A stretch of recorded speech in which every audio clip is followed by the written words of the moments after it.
Hello, and welcome to Yums Box time! Looks to me like this is France. Unless, as I may have shown you my address, which I'll have to bleep out. Unless I'm getting my colors wrong, which is entirely possible. There's a lot of countries out there that use red, white, and blue, and everyone uses stripes in a very similar fashion. But no! I am correct! We are in France. Huzzah! With the Olympics in full swing, I would have thought they would have gone for something Olympics-based, but they didn't. But that's okay. That's alright. France, you're pretty good at your Winter Olympics anyway. Even though we all know the Netherlands, everybody up in that area, it's going to blow the rest of us out of the water.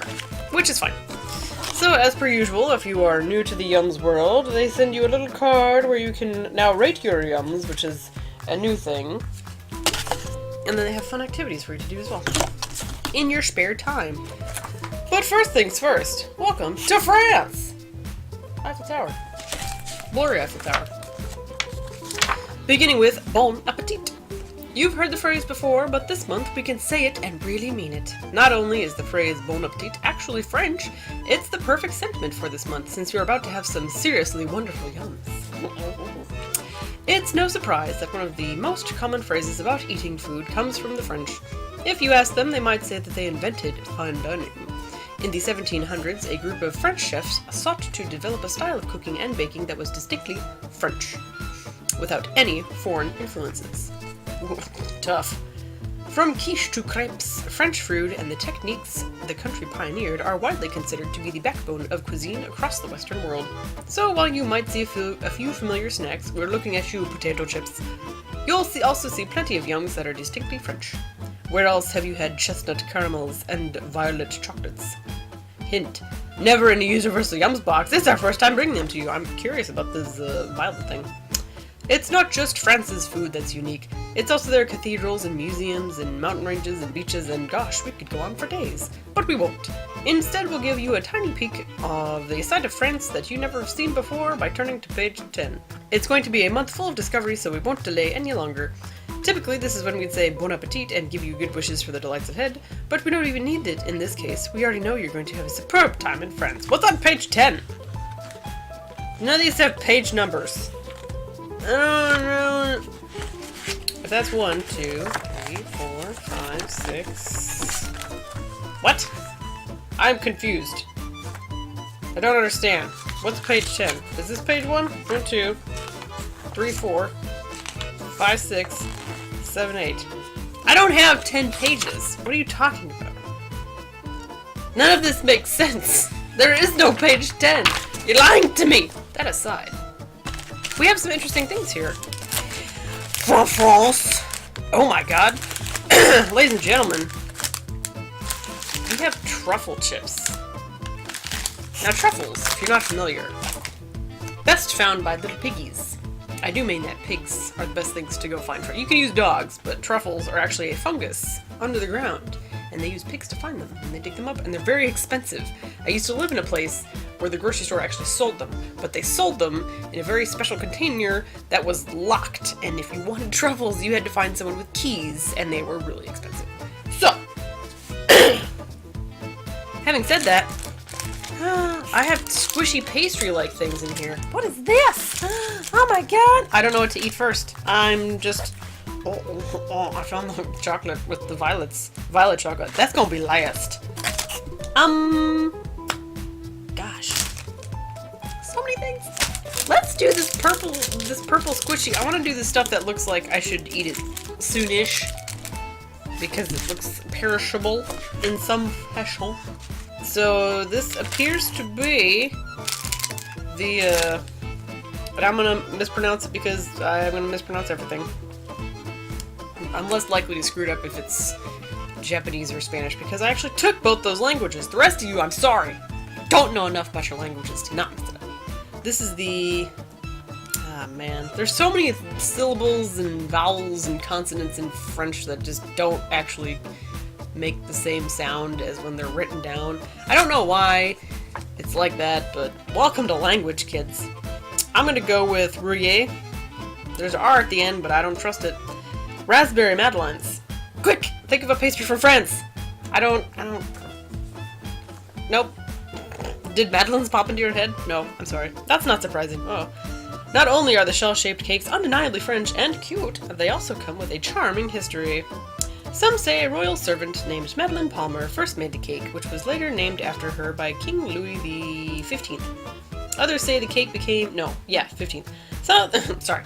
Others say the cake became famous in the 900s when it was eaten by French pilgrims traveling to the Apostle St. James burial site. Regardless of the actual origin, we're just thankful they were created. Fresh raspberries are folded into the light and fluffy batter to create a unique take on the classic French cake.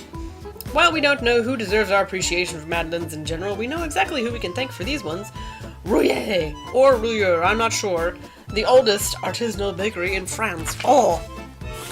Wow. I apologize for being stereotypically French. But it's gonna happen. I'm a dumb American, remember? Just going with the stereotype. So it's squishy because it is little kid. Now they have like ridges. Oh, here's some of the ridges. Not so much so. I don't know if you can kind of see them in here. But anywho, it's much more lighter on the side. So I'm guessing there's some like a Madeleine cake pan that they pour the batter into. But enough about that. Let's eat it. It smells very berry.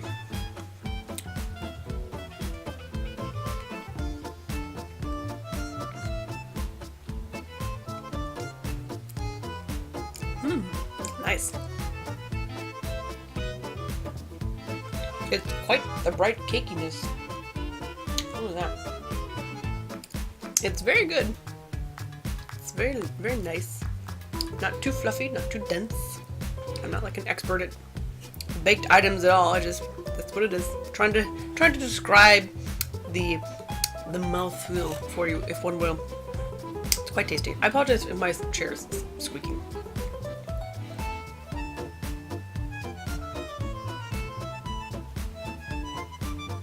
It smells really good. All that raspberry-age up in there. Kinda makes me wish we had raspberry muffins. How come no one makes raspberry muffins around here? We're all about blueberries. We need to get over the blueberries and get into raspberries. And blackberries. Blackberries. Y'all don't understand. If you've never had fresh blackberries before, figure out a way to do it. You will turn your back on normal, everyday, store-bought blackberries. That was tasty, and I'm quite satiated by that. It's very good. It's like sweet, but it's not too sweet. Very nice, very good, quite enjoyable. I'm getting oil on my fingers now. That was a lovely introduction to France. I'm very much looking forward to all the other fun things in here. I think I'm gonna eat those truffle chips tomorrow. To be perfectly honest, they look good. Morning. Let's have some more squishy cake stuff of whatever fashion it is. This is made by the same company, I assume, because Roullier Almond Financiers. We have only 2 words to describe this next yum: pure gold. Appropriate! Olympics! Haha! That's not related to anything, just making it up. In the 1800s, a pastry chef named Lasne started bringing in the dough with these little cakes. His bakery sat in the heart of France's financial district, so hundreds of hungry financiers, bankers, would stop by, all wanting sweet snacks on the go. He baked almond cakes shaped like gold bars to appeal to his wealthy customers and to fit conveniently inside their suit pockets. He named his rich almond cakes Financiers after his banker friends, and today they're one of France's major success stories. With a moist, springy texture and a sweet, nutty flavor, we reach deep into our pockets for these. As the saying goes, money can't buy you happiness, but one bite of these almond financiers will sure get you close. I enjoy almond things, so let us have a little gold bar of almond financiers. He's got a little twisty, a little wonky. That's okay. Definitely smells like almonds. That classic almondy goodness. A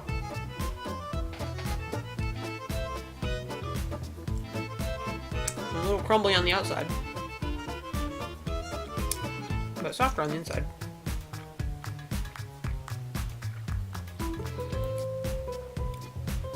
Almondy good.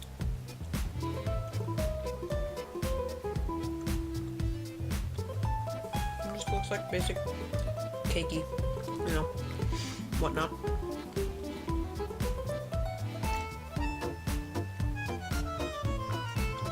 It's quite nice. I'd buy a bag of these, or a box of these, or whatever. Probably really good fresh. Even the packaging, it wouldn't surprise me if they bought them and, like, you know how you can buy like a box of Hostess cakes or whatever, and then just like just divvy them all up. So they probably bought like boxes and then just threw individuals into into our boxes. It is a little bit crumbly. I'm getting some crumbs in places, but that's okay. And this is the last bit. Oh. Okay, I can see why those would be a hit. Those are quite tasty. I'd buy them if I was bustling about, wanting something tasty to snack on. If I was at Financiers in Paris. But I'm not! I sell books for a living. Less glamorous, but still enjoyable. Originally, I was going to eat this last, but it's chocolate, and it looks so tasty. I want to eat it now. So I'm gonna. It's gonna be delicious. It's chocolate with violets. So this is the Klaus Violet Dark Chocolate Bar. What's better than chocolate and flowers on Valentine's Day? Both of those things rolled into one. And these aren't any old flowers, they're violets. You've heard the poem about roses being red and violets being blue, but it turns out they're also delicious. I actually used to have a book that told you how to candy violets. I never did it, but it was always interesting. While you don't see violets very often in the US,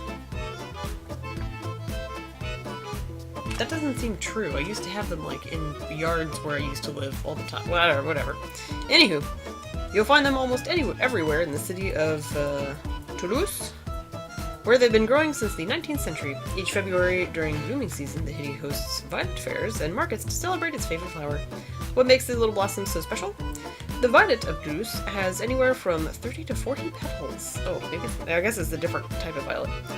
All layered around a white heart center with an exceptionally sweet aroma. It's used in everything from candles and soaps to sweets and mustards, and of course chocolate. You should only give this bar away to someone truly special, which means you should probably just give it to yourself. Facts! Here, kids with universaliums. Nothing but facts! Will I eat it all in one go? Probably, to be perfectly honest. Even though I should probably save some for later. Take it out in shiny foil package. Oh! No golden tickets, I didn't win. I'm not going to Willy Wonka's factory anytime soon, unfortunately. But that's okay. Now we just have to unfoil it. Because I am foiled by foil. I guess I'm just gonna have to tear it. I was gonna try and unfold it all neat and tidy like that. I don't think that's gonna happen. I'm just gonna have to tear it off in pieces. But that's also okay. So here we have our square of chocolate with, looks like, I'm guessing maybe like a split open cocoa bean printed on it. I'm assuming.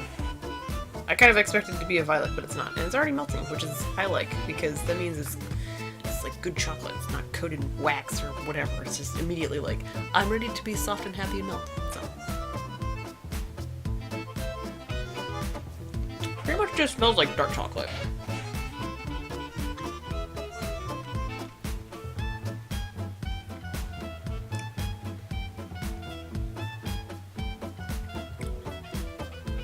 There's kind of like little, not quite crunchy bits, but sort of crunchy bits in here.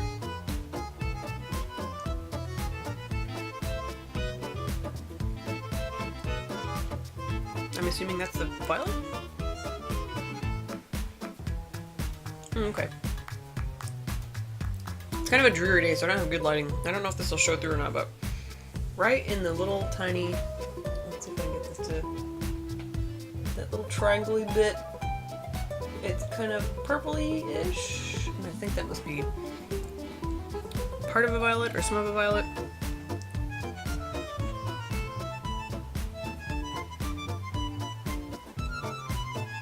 So it's kind of got like, I guess they've been candied first, maybe. Because crunching on it had like a very slightly sort of granulated, sugary type thing going on. So my guess is maybe they candied the violets. And then after they're dried and candied, maybe crush them up and throw them into the chocolate. The dark chocolate itself is already pretty, I guess, powerful, you could say, because it's already dark, because that's just the way dark chocolate is. But it does have a slightly different flavor because of the violets in here. It's not really something I can describe. It's not very strong. It's very subtle, which is nice. But it is different. I don't know. I don't really know what else to say about it, really. It's just kind of something that's there. It's one of those things that you would have to sort of taste to experience for yourself, I guess, really. But it's good. It's fine. It's tasty. I'll eat all of this and enjoy it. Very melty. So I'm going to continue enjoying my chocolate, and then we'll move on to something else. Let's eat some more stuff because it's a crappy day out. How much of a crappy day is it? It's that kind of a crappy day. Everything is covered in ice. But we're here. We've got yums. So let's have some of these things. These Gavottes Crepes Filled with Basil Pesto.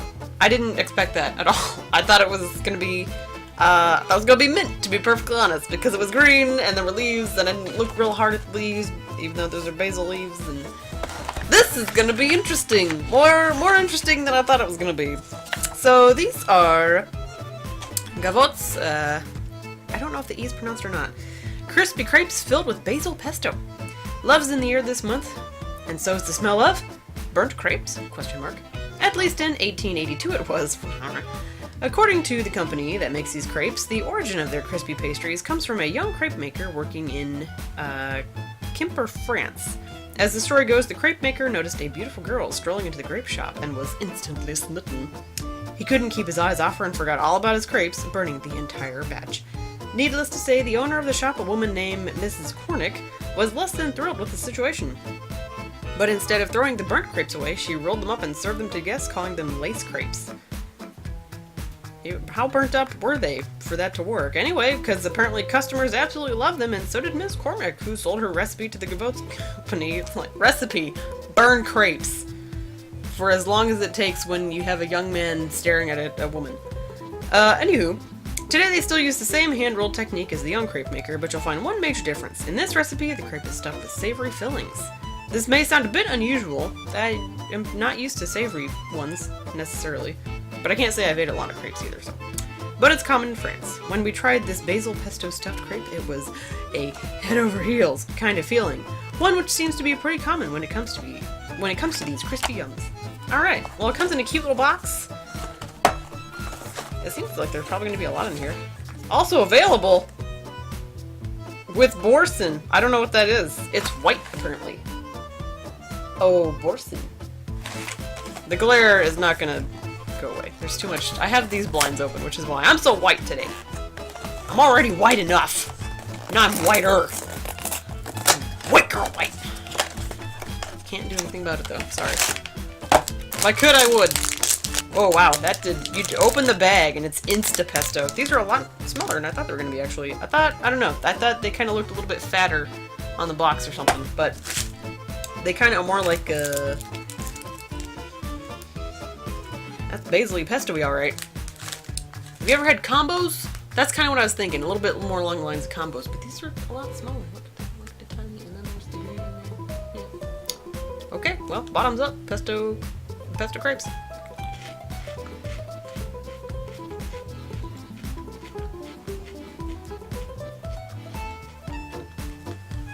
This is weird.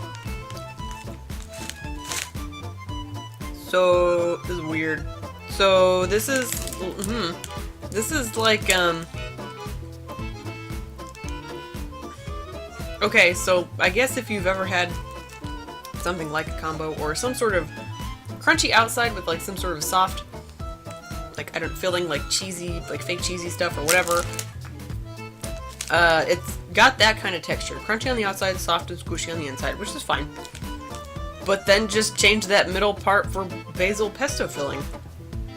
And it's gonna throw your brain for a loop. Unless you live in France and you eat these on the regular. Then it's totally normal.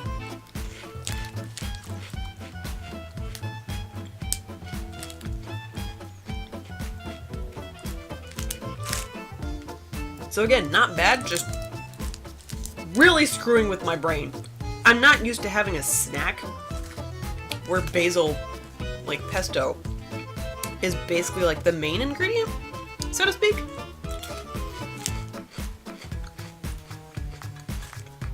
I don't know if I can do a whole bag in one sitting. I'm gonna have to do more in one sitting for this, because this is something. It's something else. There's a little spot on my Yums card that's most unique yum. This is definitely going in that column, because this is, it's something. That's all I got. I keep thinking of stuff that's, like, associated with pesto, you know? And not like, oh, let me just snack on something. I keep thinking of, like, other things, like tomatoes and pastas and basil-y related things. On the whole, though, they are good. It takes some getting used to, because it's just so unexpected. But otherwise, I mean, I feel like once I get used to this, I'll be like, yeah, I mean, I've already eaten quite a few already, because they're good. It's just weird to start with. Just like, what? What am I eating? Why am I eating this? What's happening? What's going on? Insanity! But yeah, otherwise, good times. Late at night, watching some YouTube, everything's outside, it's frozen. So what do? You have truffle chips. Never had anything remotely close to truffle flavor in any kind, so this will be really interesting. So this is Sibell black truffle chips. Of course you've had potato chips before, but how about potato chips made with lightning? Question mark, exclamation point, confusion, etc., etc. Prepare yourself, because according to an old fable, these chips carry a bit of a shock value. Okay. Legend has it that long ago, a farmer saw a bolt of lightning strike the ground at the roots of a tree. In that exact spot, a strange dark patch of mushrooms grew. His pig ate one of the mushrooms and survived, so the farmer decided to try some as well. Good, okay. He went on to have 13 children with his wife, which led to the belief that the mushrooms, called truffles, had life-giving powers. These supposed powers, along with their exotic flavor and aroma, made black truffles extremely popular among the French noble classes. Today, they're still considered a delicacy, and for good reason. Unlike other mushroom species, the black truffle can only grow on living trees and plants, forming a symbiotic, aka helpful for both sides, relationship with their roots. While truffles may be known for giving life, we guarantee these chips won't survive very long. Because we're gonna eat them! As usual, I say we. I mean me. I'm going to eat them. I'm kind of excited about this. This fancy striped bag and everything. Let's see what they smell like. That is interesting. I don't have any way to describe that. Kind of earthy. Typical potato chip, but on top of that, it's other things. I don't know. Earthy and something. It's kind of, and as with typical potato chip bags, you have the whole bag, but you're really only getting this much. Half the bag, but, you know, what are you gonna do? They also have, I don't know, I can't tell, wasabi chips and purple chips. Kinda interested in the purple ones, to be perfectly honest. Anywho, let's try actual one. As usual, we gotta get the nice, oh, there we go, here we go. I think we found our chip du jour. It's folded in half. Largish, size-ish. And so here we go. Truffle chip away. It does, I guess there are little black bits on it, which I guess are truffle bits. Truffle seasoning. Let's do this.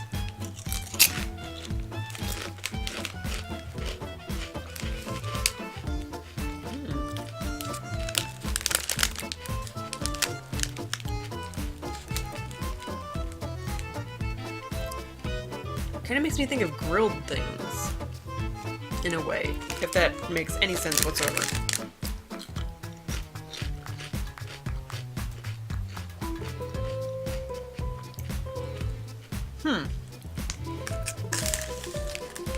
They're very good.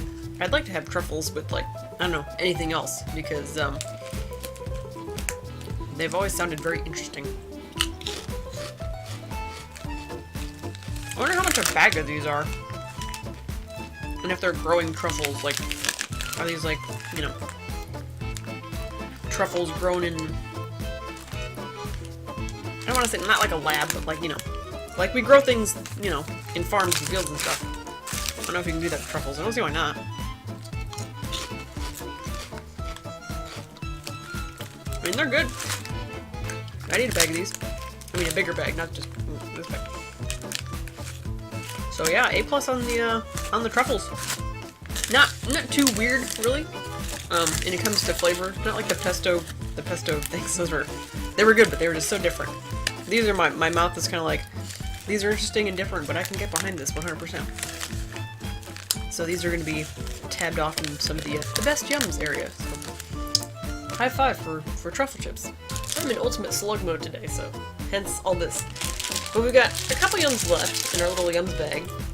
So we're going to go ahead and eat both different types. And that will leave me with one each left. So let us start with the caramely looking thing, which looks pretty much like a caramely looking thing, with maybe some stuff in the middle. And this is the Klaus Caramels with, oh, chestnut cream. I'm into that. Can't read French? No.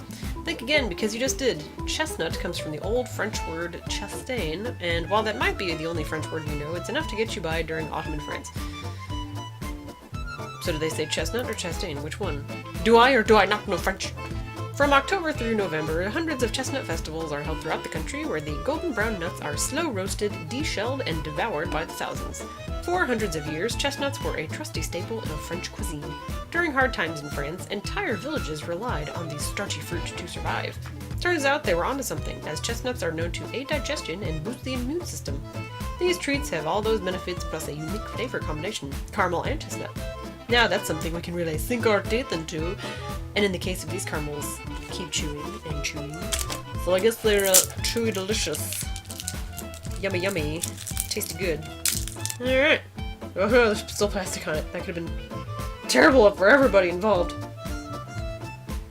Alright, well. I was gonna try and bite it in half, but that's not happening. So the caramel is real chewy and stick to your teeth.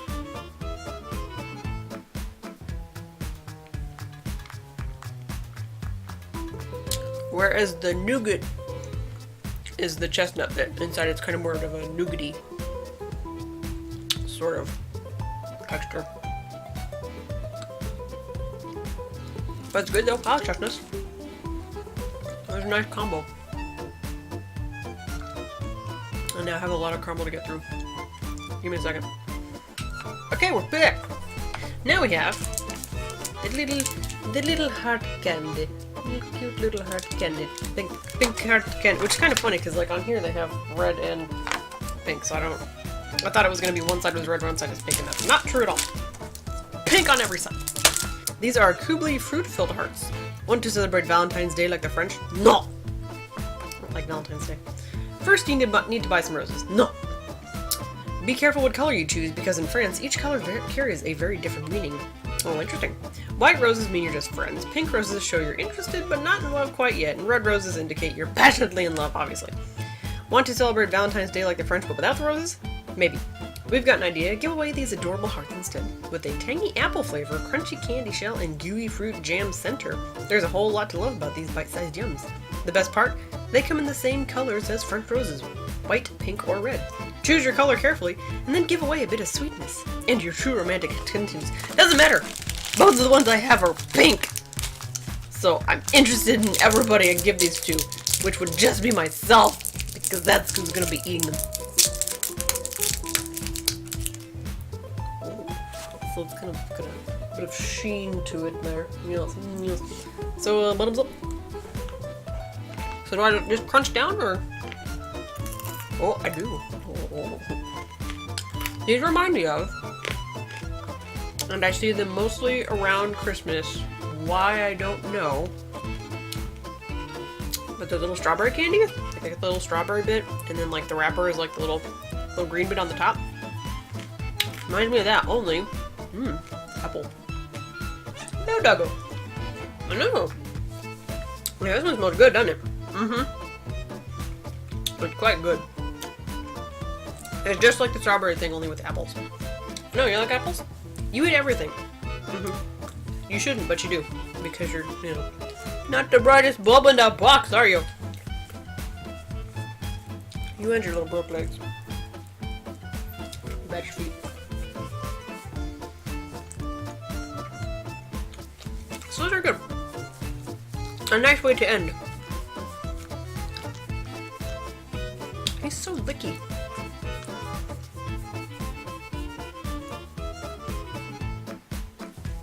Here we go. Okay. Now that I've almost chewed up all this bits, let us read the final clue. Are you gonna help? Alright, help read. Okay, hold on. Help read. Can you read? Yes. Alright, clue to next month's box. Grab a hat and mittens, cause it's about to get colder. Where the castles are taller and the forests are older. You won't need hot mulled wine, we've got better yums in store. Creamy fudge, chocolate plums, and oh so much more. That is interesting. Tall castles and old forest. Gosh. I mean, we've already been to Germany. We've been to Russia. I don't think we've been to Poland? I have to remember. I have to look everything up. Tall castles. I don't remember if we've been to Switzerland either. Liechtenstein. Although Liechtenstein is really, really tiny. It is! I learned that the other day. I learned how tiny it really was. It's hard to live there because everyone already pretty much lives there. Because it's smaller than my city, which blows my mind. But that's okay. Alright. Are you ready to go? Are you ready to go? Yes. Okay. So say goodbye to the people. Ready? Right up there? Okay. We're going to go. Okay. Are you ready? Alright. See you guys later.